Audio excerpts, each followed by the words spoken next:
প্রায় ১৫ বছর, প্রায় ১.৫ মাস, দুঃখিত, প্রায় ১.৫ বছর পর লন্ডন থেকে ব্রেন টিউমারের চিকিৎসা নিয়ে দেশে ফিরলেন জনপ্রিয় চিত্রনায়ক ইলিয়াস কাঞ্চন। আমরা দেখতে পাচ্ছি তার স্বজন বা তার নিরাপত্তায় সড়ক সংগঠনের অনেকেই তাকে আসলে শুভেচ্ছা জানাতে এসেছে। আমরা যদি পারি তার সাথে একটু কথা বলতে, যে কোনো কথা বলতে। ভাইয়া কেমন আছেন? শরীর কেমন আছে?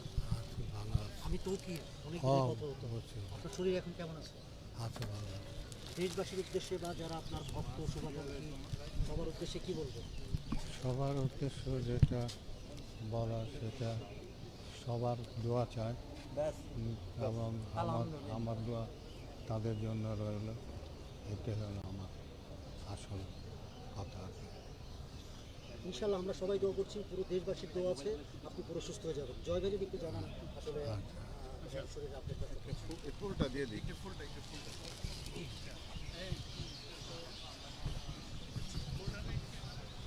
আসলে চিকিৎসার যদি আপুর আপাতত চিকিৎসার যেটা হলো যে আপনার হয়তো সবাই শুনছেন তার একটা অস্ত্রোপচার হয়েছে।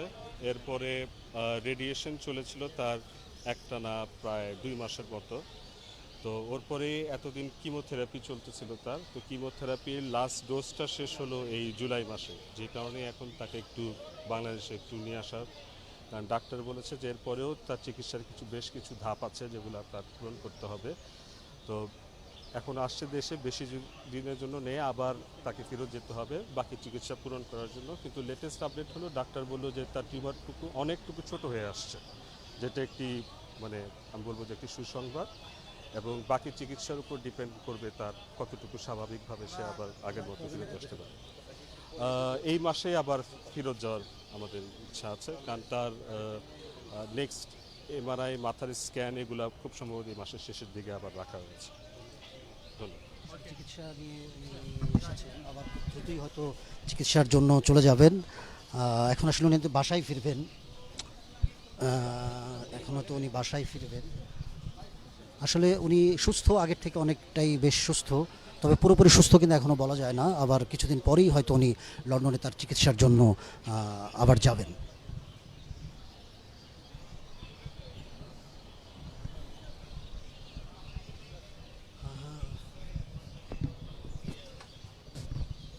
যুক্তরাজ্যে কিন্তু আসলে ১৫ মাসের বেশি সময়ের চিকিৎসা শেষে উনি দেশে ফিরলেন। এক সময়ের জনপ্রিয় চিত্রনায়ক এবং নিরাপদ সড়ক চাই এর চেয়ারম্যান ইলিয়াস কাঞ্চন গতকাল রোববার কিন্তু বাংলাদেশ সময় গভীর রাতে লন্ডনের হিংস্র বিমানবন্দর থেকে উনি ঢাকার উদ্দেশ্যে রওনা দেন, আর এখন এসে পৌঁছালেন হচ্ছে বাংলাদেশে। ব্রেন টিউমারের আক্রান্ত হয়েছিলেন হচ্ছে গত বছরের এপ্রিলের দিকে। তখনই কিন্তু আসলে যুক্তরাজ্যে তার চিকিৎসা চলছিল, সেখানকার হাসপাতালে ও মেয়ে ইমা ইসলামের বাসায় থেকেই ওনার চিকিৎসা চলতো। গত বছরের আগস্টে লন্ডনের একটি হাসপাতালে তার মস্তিষ্কে অস্ত্রোপচার করা হয়। চিকিৎসকরা টিউমারের একটি বড় অংশ অপসারণ করলেও ঝুঁকির কারণে পুরো টিউমার সরাতে আসলে পারেননি। পরে চিকিৎসকরা জানান যে তার ব্রেন ক্যান্সার হয়েছে। অস্ত্রোপচারের শেষে শুরু হয় ইলিয়াস কাঞ্চনের দীর্ঘ সময়ের আসলে চিকিৎসা। প্রথম ধাপে টানা 3 মাস কেমোথেরাপি নেওয়ার পাশাপাশি চলে দ্বিতীয় ধাপে ওরাল থেরাপি। পারিবারিক সূত্র জানা গেছে সপ্তাহে 5 দিন করে 12 সপ্তাহের চিকিৎসার মধ্যে প্রায় 65টির বেশি কেমোথেরাপি নিতে হয়েছে তাকে। এরপর তিনি 3 মাসের প্রথম ধাপের ওরাল থেরাপি শেষ করে দ্বিতীয় ধাপের আরও 3 মাসের ওরাল থেরাপি নিয়েছেন। 3 ধাপে সব মিলিয়ে প্রায় 100 খানেক কেমোথেরাপি কিন্তু নিয়েছেন ইলিয়াস কাঞ্চন। তবে এত দীর্ঘ চিকিৎসার পরেও আসলে ইলিয়াস কাঞ্চনের শারীরিক অবস্থার আশানুরূপ কিন্তু আসলে উন্নতি হয়নি। সামনে হয়তো সময় আছে, তখন হয়তো নিশ্চয়ই উন্নতি হবে। দেশে ফেরার জন্য তার মনটা খুব বেশি টানছিল। পরিবারকেও বলছিলেন যে তৃতীয় ধাপের থেরাপি যেহেতু শেষ হয়েছে, কয়েক মাসের জন্য দেশে ফিরতে চান তিনি।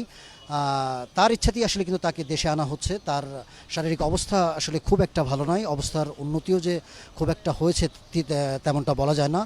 তৃতীয় ধাপের থেরাপি শেষ হয়েছিল কিন্তু গত 30 জুলাই। এই থেরাপি শেষ হওয়ার পরই আসলে তিনি দেশে আসার সিদ্ধান্ত নেন, যেহেতু পরের থেরাপি শুরু হতে আর কিছুদিন সময় লাগবে।